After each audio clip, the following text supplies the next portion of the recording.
Dice entonces Pedro, poniéndose en pie con los 11 apóstoles, alzó la voz y declaró: hombres de Judea y todos los que viven en Jerusalén, sea esto de su conocimiento y presten atención a mis palabras, porque estos no están borrachos, como ustedes suponen, pues apenas es la hora tercera, las 9 de la mañana, sino que esto es lo que fue dicho por medio del profeta Joel. Y sucederá en los últimos días, dice, que derramaré de mi espíritu sobre toda carne, y sus hijos y sus hijas profetizarán, sus jóvenes verán visiones, y sus ancianos soñarán sueños. Y aún sobre mis siervos y sobre mis siervas derramaré de mi espíritu en esos días, y profetizarán. Y me llama la atención, vamos de ahí al verso 42. Perdón, el 41 y luego al 42. Y entonces los que habían recibido sus palabras fueron bautizados, y se añadieron aquel día como 3,000 personas. Y se dedicaban continuamente a las enseñanzas de los apóstoles, a la comunión y al partimiento del pan y a la oración. 43. Y sobrevino temor a toda persona, y muchos prodigios y señales y milagros se hacían por los apóstoles. Y todos los que habían creído estaban juntos y tenían todas las cosas en común. Vendían todas sus pertenencias y sus bienes y los compartían con todos según la necesidad de cada uno. Día tras día continuaban unánimes en el templo, partiendo el pan en los hogares, comían juntos con alegría y sencillez de corazón, alabando a Dios y hallando favor con todo el pueblo. Y el Señor añadía cada día el número de ellos, los que habían sido salvos. Diga: una iglesia de acción, una iglesia con propósito, es una iglesia activa. Señor, estamos delante de tu presencia. Solamente te pedimos que tú hables lo más profundo de nuestros corazones. Imparte sabiduría, entendimiento y conocimiento de tu palabra a los que nos encontramos en este lugar. Señor, que tu palabra sea una palabra que bendiga, una palabra que levante al caído, una palabra que sane al que se encuentra enfermo. Te lo imploro en el nombre de Jesús. Amén. Pueden sentarse. Hoy la profeta se encuentra concluyendo este fin de semana. Estuvo predicando allá en Adjuntas. Comenzó el viernes, ayer sábado y hoy en la conclusión de, creo que es relacionado a la familia. Dígale que está a su lado: Dios está trabajando con la familia. Y cuando hablamos de familia, estamos hablando de gente, de personas. Estamos hablando de un núcleo que se conoce, que comparte, que vive, que tiene tiempo de estar juntos. Ahora, me llama la atención cómo comienza el libro de los Hechos, capítulo 2. Dice: cuando llegó el día de Pentecostés. A través de muchos años, en las iglesias se habla de Pentecostés, se habla acerca de el acontecimiento en el día de Pentecostés. Pero, ¿qué era Pentecostés? Porque ya estaba el día de Pentecostés. Cuando llegó el día de Pentecostés, era porque ya estaba. No fue que nació allí, fue que ya se estaba manifiesto un día que se le llamaba Pentecostés. Y entonces tendríamos que irnos al principio, cuando se le pone el nombre de Pentecostés. Cuando Dios saca al pueblo de Israel de Egipto, no lo lleva directo a Canaán a poseer la tierra. Primero Dios lo lleva al Sinaí. Y yo quiero que como introducción tengamos en cuenta a este mensaje, lo primero es que cuando Dios te saca de un área de esclavitud, cuando Dios te saca de un área donde te tienen dominado, donde te tienen cautivo, no te va a llevar directo a la tierra de bendición. Te va a llevar primero a Él, a su presencia. El problema es que cuando Dios nos habla, nosotros nos queremos situar en el lugar donde Dios nos va a establecer, pero del lugar que nos saca al lugar que nos establece, hay un proceso que se llama Sinaí. ¿Alguien acompaña a Vilma? Vamos, gracias. ¿Por qué? Porque si nosotros salimos del lugar de esclavitud al lugar donde vamos a establecer, vamos a ir con muchas malas enseñanzas, conceptos errados que vamos a implementar en el lugar. Y entonces ya no habrá un Egipto, sino habrán dos Egiptos emocionales. Vuelvo y repito, del lugar de esclavitud al lugar donde Dios te va a establecer, o el propósito de tu ministerio o de tu felicidad, si así lo ponemos, tienes que primero tener un lugar llamado Sinaí. Sinaí era este monte donde Dios iba a entregarle unas tablas, la ley, donde Dios le iba a estar entregando lo que le conocen como la Torá, las enseñanzas, las escrituras o las normas para que la gente supiese cómo dirigirse y cómo vivir. A la gente no le gusta vivir en orden, pero lo que Dios establece en el desorden es un orden. Cuando vemos el principio, Génesis dice que Dios creó los cielos, y en otras palabras, Dios creó el universo. Y dentro del universo crea también la tierra. Y luego dice que había un desorden, un caos, un vacío en la tierra. Creo que Dios no lo formó así. Si nos pusiésemos a hablar un poco de teología, entonces lo que ocurre es que Dios creó todo perfecto. Dios establece allí en la tierra, establece en la tierra la dirección de la adoración del universo, dirigida por Luzbel. Pero llega un momento dado que su mente comienza a pensar, porque Dios le creó hermoso. Dígale que está a su lado, Dios te creó hermoso. Eres hermosa. Dile, eres hermosa. Y dile al que está, eres hermoso.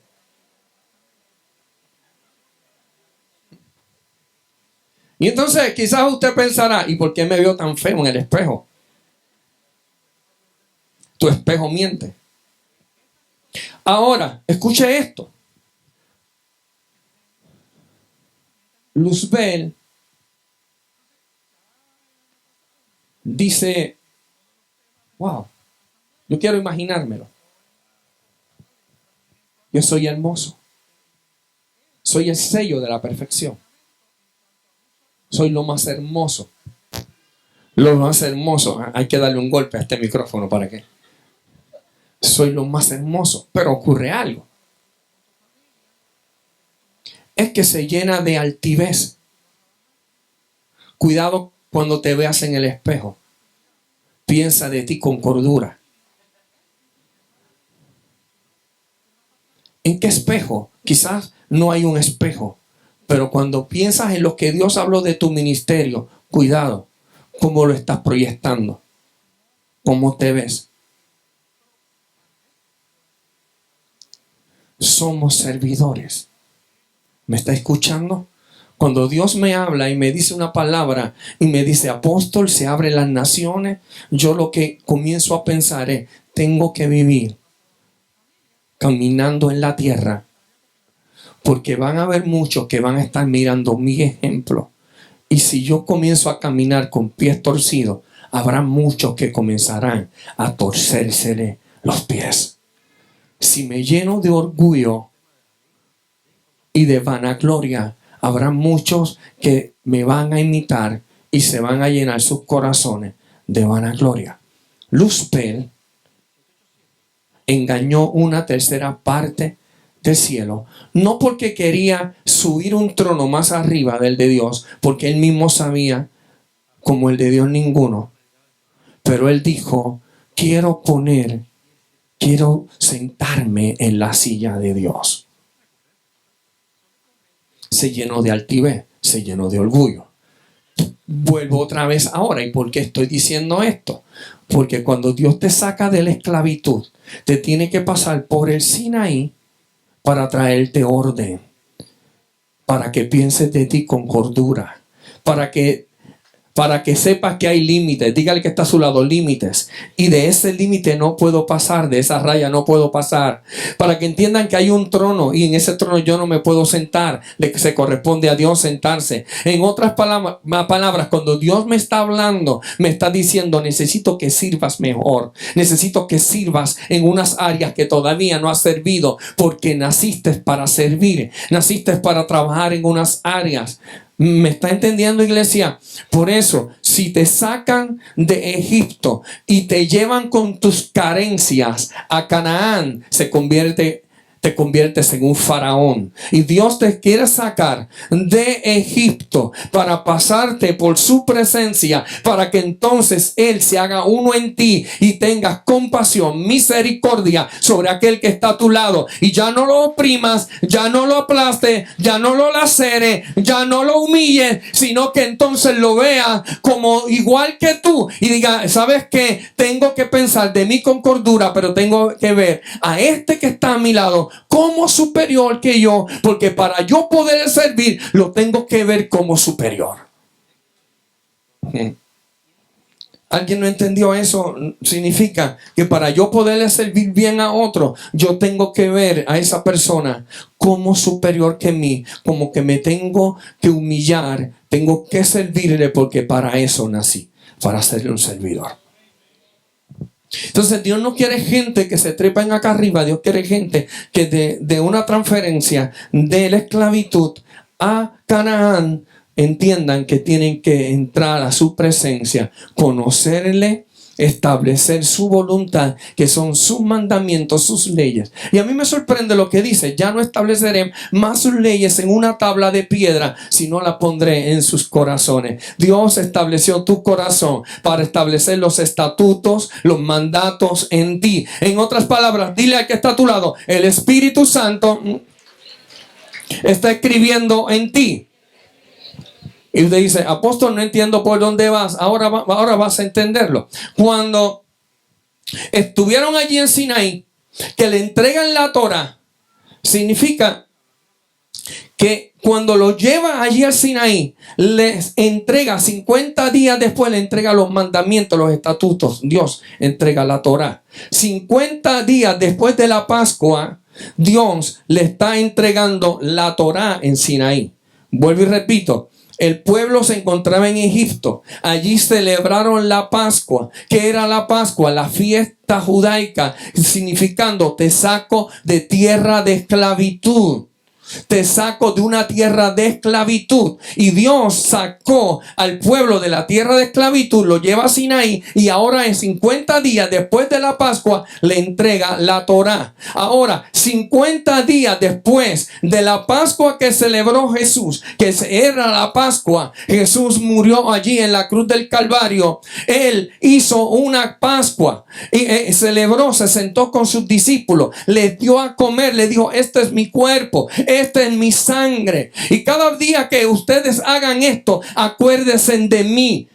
Venida, acuérdense. En otras palabras, Jesús le está diciendo, ustedes se encuentran en un Egipto emocional, psicológico, en un tiempo de esclavitud psicológica establecida allí por los romanos, pero sí estaba establecido literalmente por los romanos, pero psicológicamente Egipto, el faraón lo estaba esclavizando, eran esclavos. Y ahora Jesús, la Pascua, allí el cordero inmolado, el que iba a derramar aceite para que lo pusieran no sobre los tinteles de nuestros hogares llamados la casa natural, sino para los tinteles espirituales, para cuando viniera el ángel de la muerte a destruir, a aniquilar a los primogénitos, no pueda eliminar, ni dañar, ni matar, ni asesinar tus primogénitos. Vuelvo para atrás para que entiendan. Cuando Dios iba a celebrar la Pascua, lo primero que le dicen es, van a celebrar la Pascua y la sangre la van a poner sobre los tinteles, sobre las puertas, sobre las ventanas, para cuando el ángel de la muerte venga a matar los primogénitos, vea la sangre del cordero sobre las puertas y diga, no, esta casa yo no puedo entrar a asesinar a nadie. Significa que cuando Jesús muere, nuestra Pascua, Él entonces derrama su sangre para que sobre los tinteles de cada uno de ustedes, de su casa, de la casa que usted es que representa, porque usted y yo somos templo del Espíritu Santo. Significa para que nuestra descendencia no perezca, no ande en maldición. Nuestra descendencia no es una descendencia maldita, es una descendencia bendita. Y cada vez que venga el ángel de la muerte a tratar de asesinar o quitar, anular, va a encontrar que en tu casa hay sangre. Aleluya, porque hay pacto. Y como hay pacto, no puede matar a tus hijos, no puede dañar a tu descendencia. Vuelvo a lo mismo entonces. ¿Qué significa Pentecostés? 50 días después de Jesús haber hecho aquella comunión, aquella Pascua, Él se entrega, camina con sus discípulos, luego del tercer día resucita, anda con ellos, se levanta, está allí la iglesia. Los que seguidores de Jesús se encontraban en una casa que le llamaron luego el aposento alto. Allí estaban todos sentados. ¿Por qué aposento alto? Las casas eran de 2 niveles y se cree que estaban en el segundo nivel, que era como un tipo de terraza, y estaban todos allí sentados esperando. Era como una casa de 2 pisos. Y dice que vino un viento recio, se metió por aquella casa. 50 días después de la Pascua, el día que celebraban la liberación, la entrega de la Torá, ese mismo día el Espíritu Santo es entregado por el Padre. Pentecostés ahora es 50 días después de la Pascua.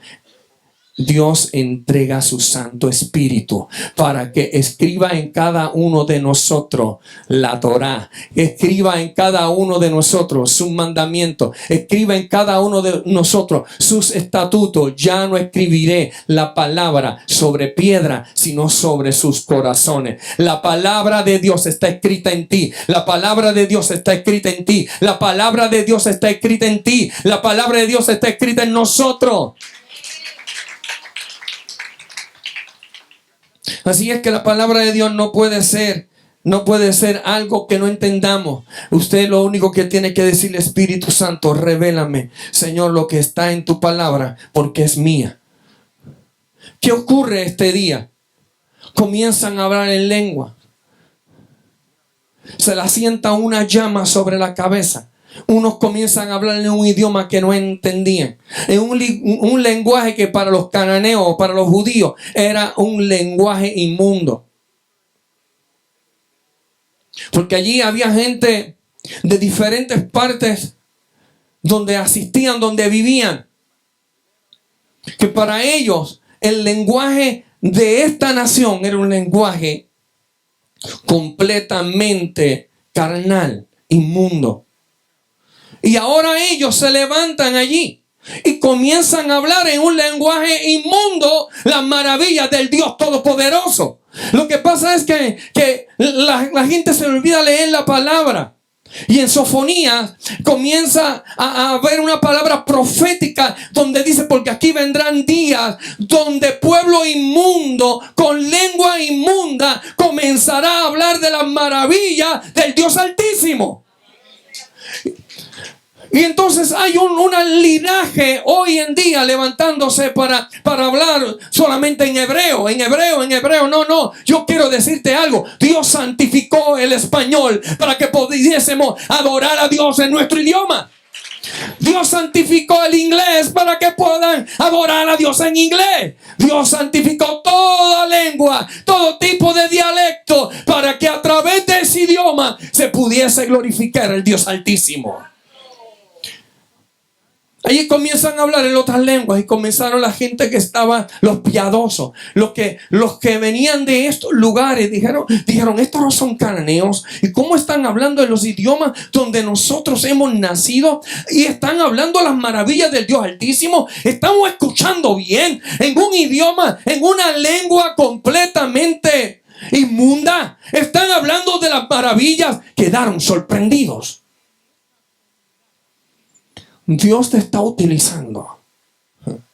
Y Dios va a utilizar tu lengua para bendecir las naciones. Dile que está a tu lado, Dios te va a utilizar para bendecir las naciones.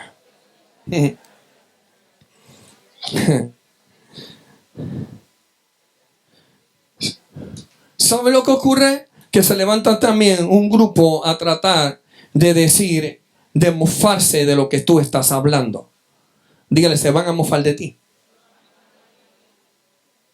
Te van a decir que lo que estás haciendo es raro, es extraño. Y comenzaron a decir, esta gente lo que están son borrachos.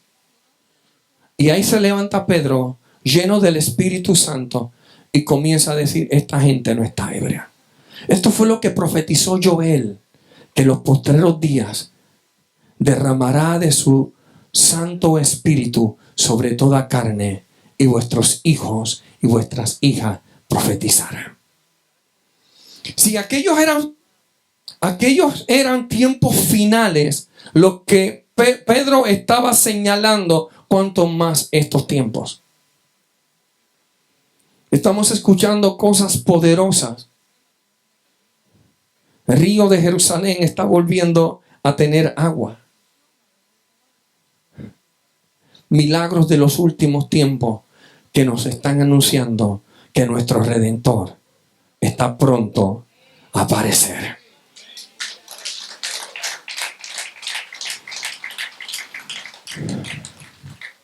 En un tiempo de hambruna,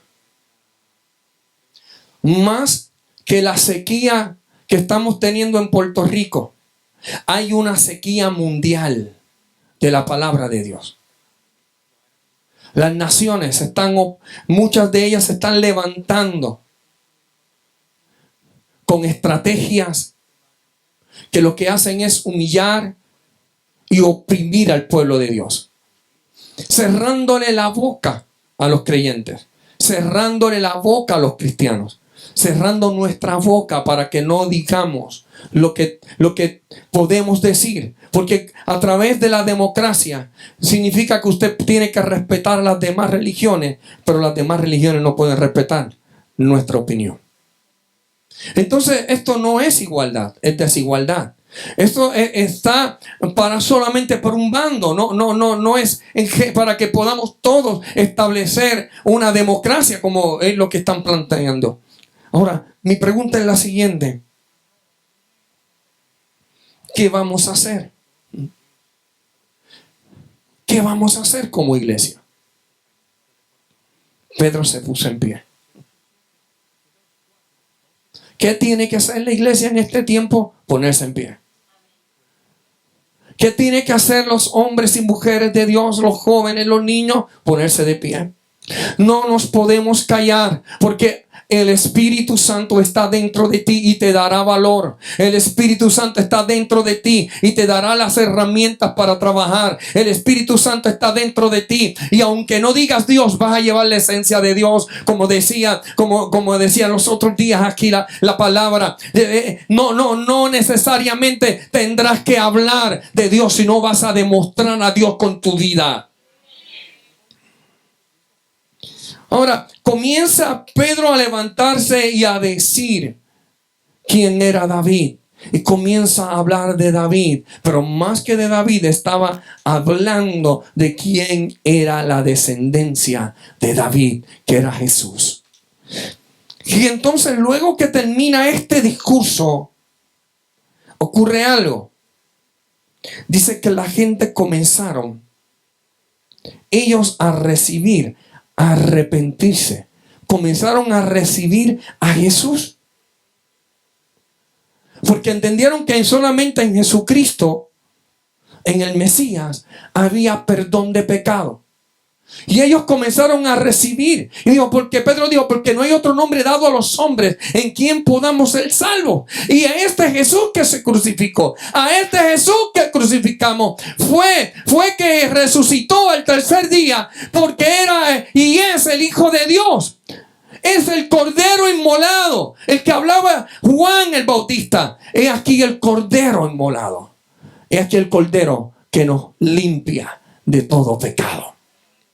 Ahora, ¿de qué pecado se está refiriendo? De todos los pecados que cometemos. Solamente yo tiré una piedra al guardia de ese pecado también. De todas nuestras mentiras, sean blancas, sean prietas, sean amarillas, sean rojas, allí ya Él las llevó. De todos nuestros malos pensamientos, allí ya Él los llevó. ¿Sabe qué me llama la atención?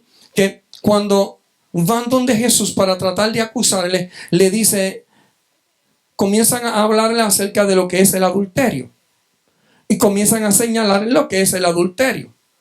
Jesús habló de carta de divorcio para aquel que haya cometido adulterio.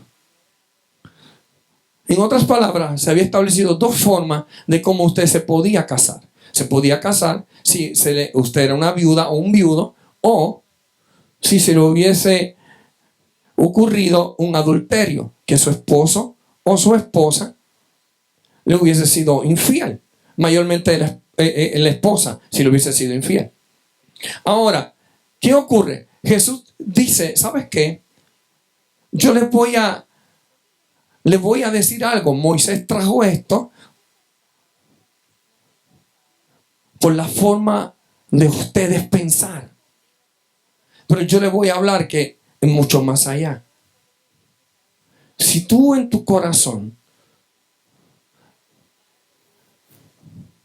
deseaste la mujer de tu prójimo, adulteraste.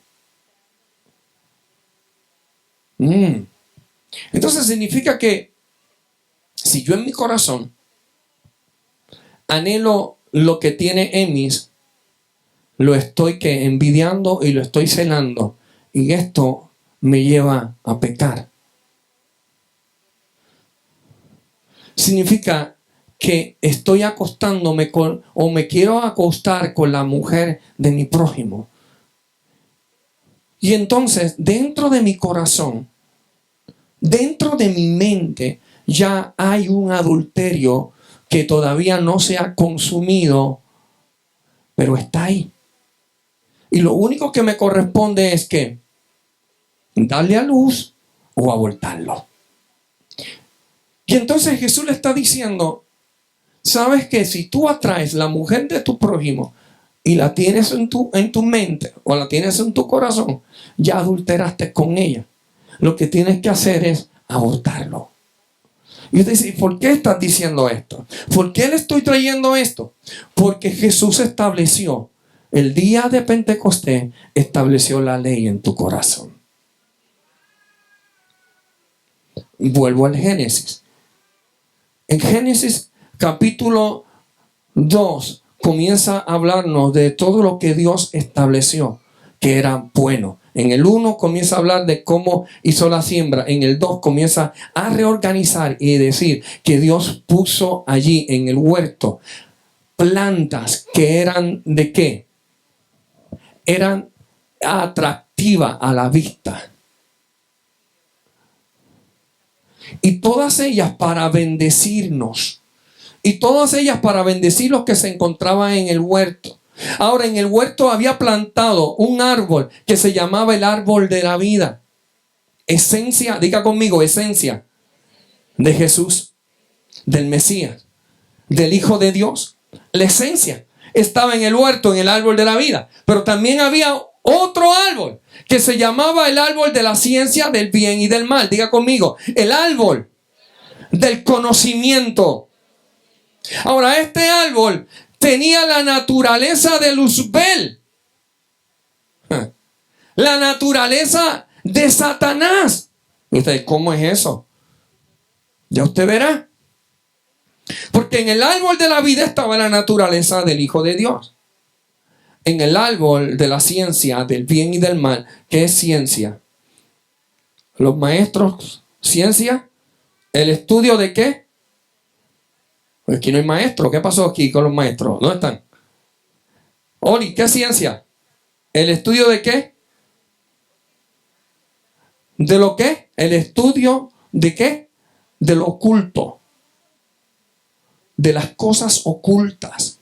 Ciencia, lo que no se conoce, lo que se desconoce, ahí se estudia. ¿Para qué? Para que haya un conocimiento. Ahora, en aquel árbol se establecía el fruto de aquel árbol, iba a establecer lo que era bueno y lo que era malo. Ahora mire esto. Aquel árbol era el único que estaba prohibido que Adán masculino y femenino comieran. Y ellos veían este árbol como que no podían ni aún tocarlo. El problema no era tocarlo, el problema era comerlo. Ahora mire esto. ¿Cuál es la diferencia del problema de tocarlo y comerlo? Porque cuando lo tocas y no te ocurre nada, dices, si me lo como tampoco me pasa nada. ¿Me está entendiendo?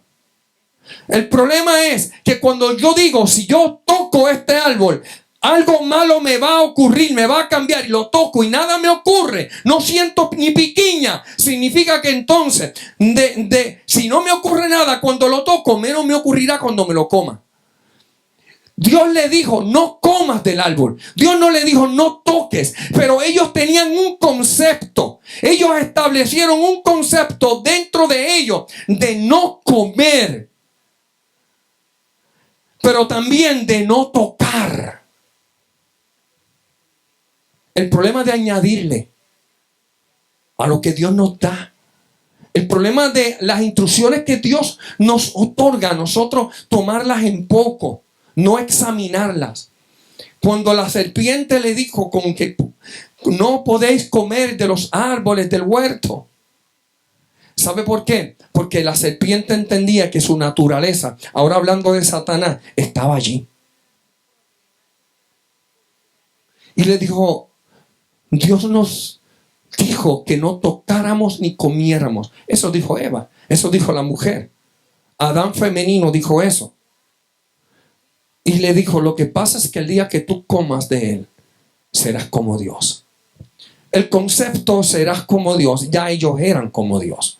Ellos conocían los perros, el ladrido del perro. Ellos entendían por qué ladraba de una forma, por qué la vaca hacía aquello, por qué la vaca decía de lo otro. Entendían el dolor de la vaca, entendían el caballo, entendían los animales. Ellos entendían todos los sonidos, entendían cómo, porque se comunicaban. ¿Cómo es eso? Bueno, yo no sé, pero así era. Cuando Noé se paró y le dijo a los animales, hey, ¿pueden entrar? Los animales entraron porque lo entendían. Los comprendieron. Le dijo, en fila, lo quiero en filita. Lo quiero de 2 en 2, ahí juntito. Y lo quiero esta cepa, quiero que sean 7. Así que entren. Entraron allí directamente al arca. Porque entendían, los comprendían, estaban en obediencia. ¿Por qué? Porque en Génesis Dios le dijo a Adán: ustedes serán los señores de todos los animales, de todas las aves, de todos los peces. Todos estarán bajo su mando. Ahora, ningún hombre en aquel tiempo comía carne. Todos eran vegetarianos y les gustaban las frutas y los vegetales. Ese fue el alimento que Dios estableció para Adán. Pero el concepto, aquí viene el concepto que le vendió la serpiente. Entendamos que fue Satanás. El concepto que le dio el opositor a Adán fue incorrecto, porque ya ellos eran señores de la tierra. El concepto que le agradó es lo siguiente: puedo tomar decisiones sin tener que esperar a hacer la voluntad de Dios. Puedo decidir por mi cuenta. Puedo hacer lo que yo quiera. Me puedo manejar en el huerto a mi manera. Puedo decir sí, puedo decir no, sin tener que establecer la voluntad de Dios. Y eso fue lo que le agradó: ser Dios. En otras palabras, tomar decisiones propias. No tener que sujetarme a nadie. No tener que someterme a nadie. Hacer lo que yo quiera y punto. Y ahí es donde nace el problema. El problema nace porque la ley de Jehová ya estaba en el corazón del hombre cuando lo creó. Ya Dios había establecido los mandatos en el corazón del hombre. Pero en aquel lugar llamado el huerto había un árbol que iba a desconectar al hombre de Dios. Iba a desconectar la mujer de Dios. Iba a desconectar la creación de Dios. La iba a desconectar de Dios. Y esto fue lo que le agradó. Con que ahora puedo tomar decisiones propias. Ahora puedo hacer lo que a mí me dé la gana. Tocó del fruto y dijo: no he sentido ningún cambio. Por ende, no voy a sentir ningún cambio si como. Cuando tú comes de lo que Dios te prohíbe, tus sentidos quedarán afectados.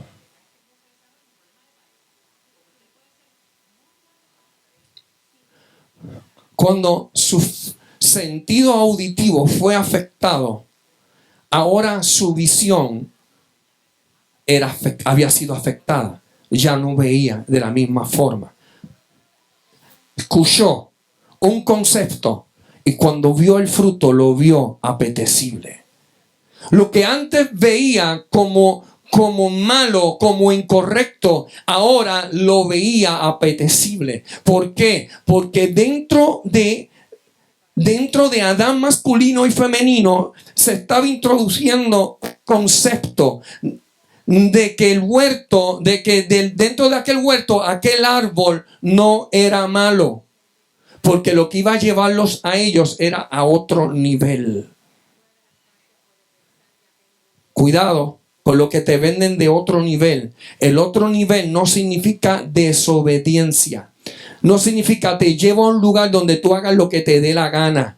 Cuando Dios te lleva a otro nivel, lo que hace es que te lleva bajo obediencia para que te someta, para el descender y declarar autoridad sobre tu vida. Y entonces, allí en el huerto, ella lo vio atractivo, lo tocó y lo comió. Y luego le dio ¿a quién? Al varón. Sus ojos, diga ahora conmigo, sus ojos fueron afectados.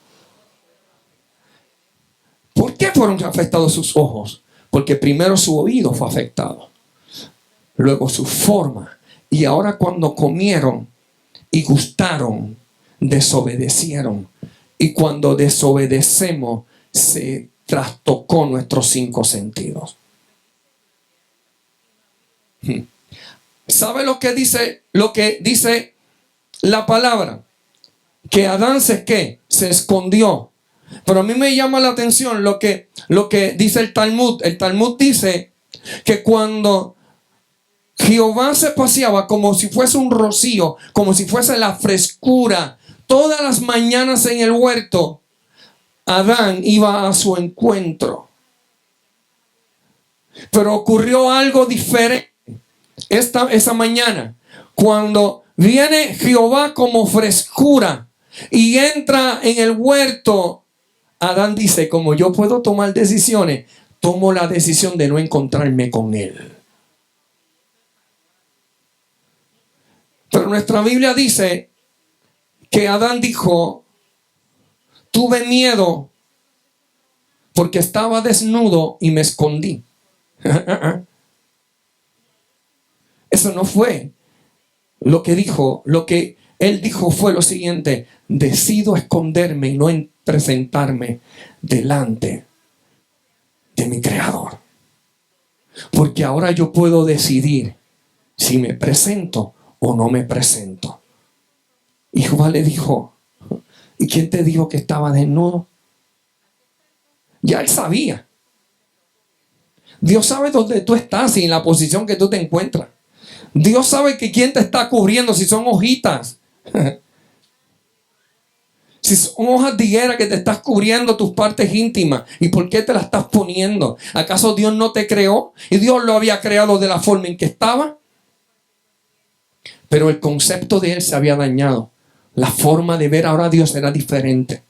La forma, porque él veía a Dios. Somos iguales.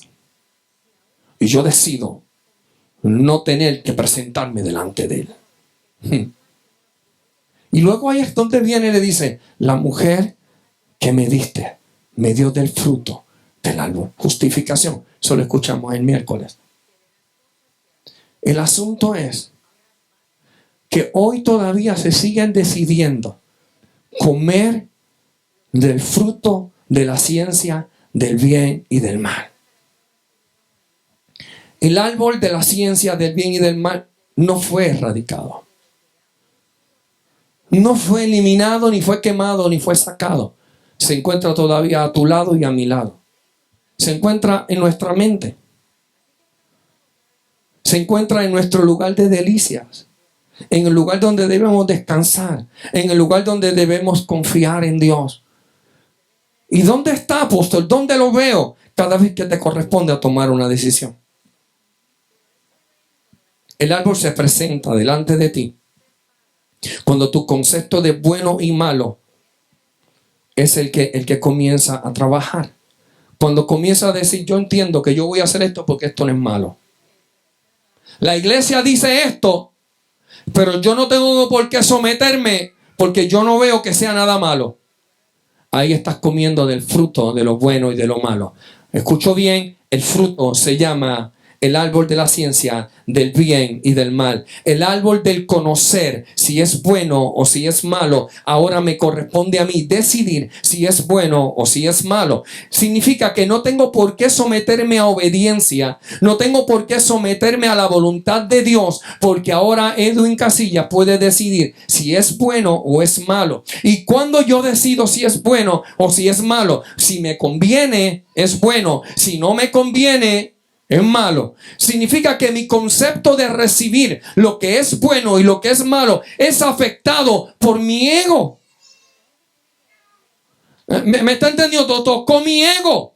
¿Y por qué toca mi ego? A mí me conviene ir a tal lugar. A mí me conviene hacer esto. A mí no me conviene hacer esto otro. Mira, hermano, yo le voy a decir esto. Para mí no es ningún placer montarme el miércoles en la mañana en un avión. Créame que para mí no es ningún placer. Para Angélica lo es. Para mí no.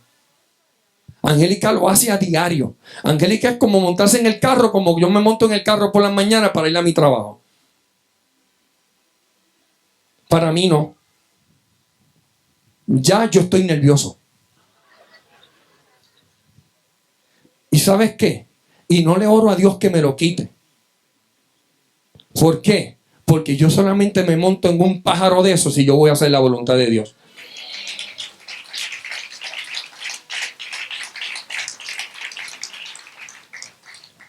O sea, a mí no es nada agradable que tener que montarme ahí. No. Y no es que tenga falta de fe. No, tengo fe.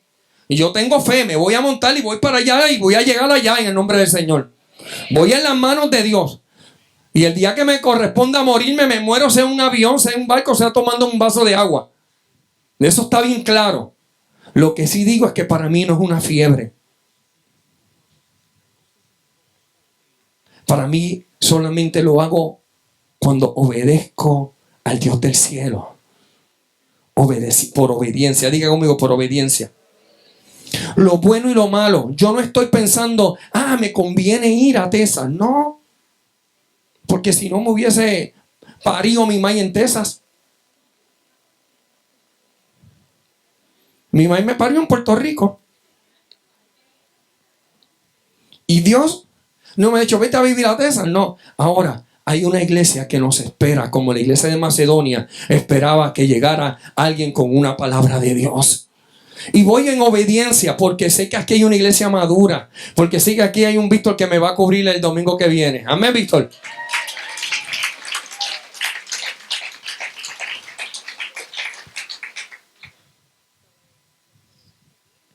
Ahora, vuelvo y les explico lo primero. Pentecostés significa cuando 50 días después de la Pascua he entregado al Espíritu Santo.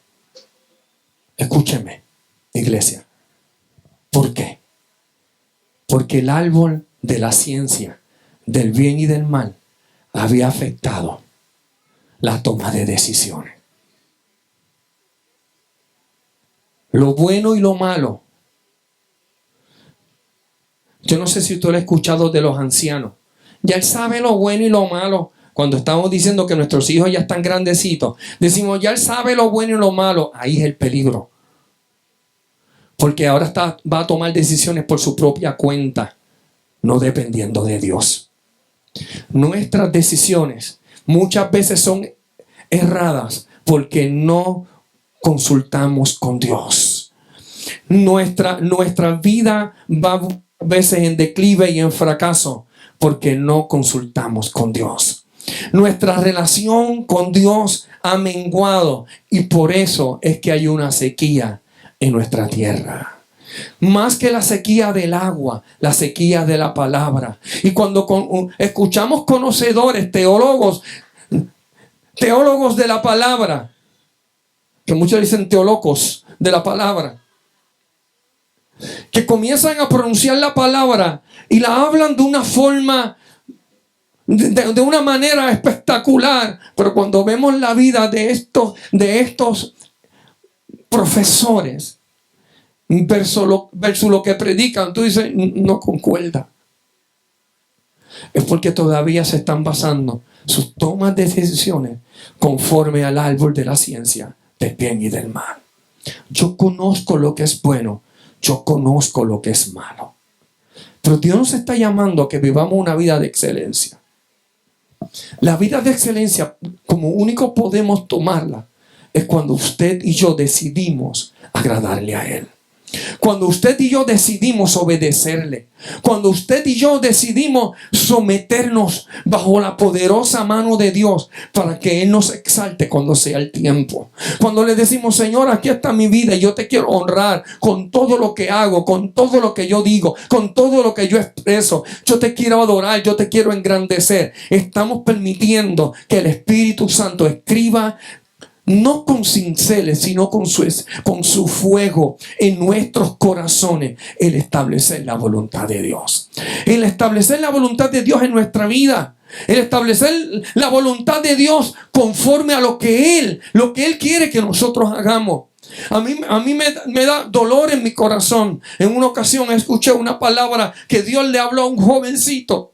Y Dios le dijo, te quiero llevar y te quiero hacer un apóstol. ¿Sabe lo que ocurrió? El jovencito salió y comenzó a llamar a otras iglesias. Yo soy apóstol, te quiero cubrir. Y yo digo, ¿qué es lo que está ocurriendo? Es que una palabra a aquel joven le hizo creer que ya era una pieza concluida, cuando Dios lo que le estaba diciendo es, te quiero formar para llevarte a ser un gran apóstol.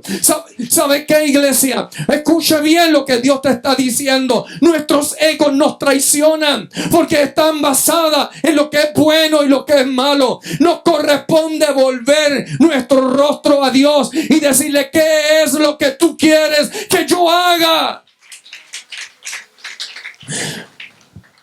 volver. Y cuando volvemos a hacer la voluntad de Dios, se levanta un pescador que no tenía mucha palabra y comenzó a decir: estos no están borrachos, están llenos del Espíritu Santo. Esto fue lo que dijo Joel: en los postreros días derramaré de mi espíritu sobre toda carne. Y vuestros hijos profetizarán y vuestras hijas. Y los ancianos volverán a tener sueños. Y me llama la atención, dice, porque los ancianos soñarán sueños. Esto no es que van a comenzar a tener sueños. Es que van a volver a revivir aquellos sueños que tuvieron de ser profesores, abogados, de ser quizás ingenieros, de quizás de establecer un pastorado, quizás de ser líderes de jóvenes. Un viejo, sí, un viejo nos puede enseñar toda la experiencia, pero también nos puede decir todos los errores que cometieron para que usted y yo no los cometamos.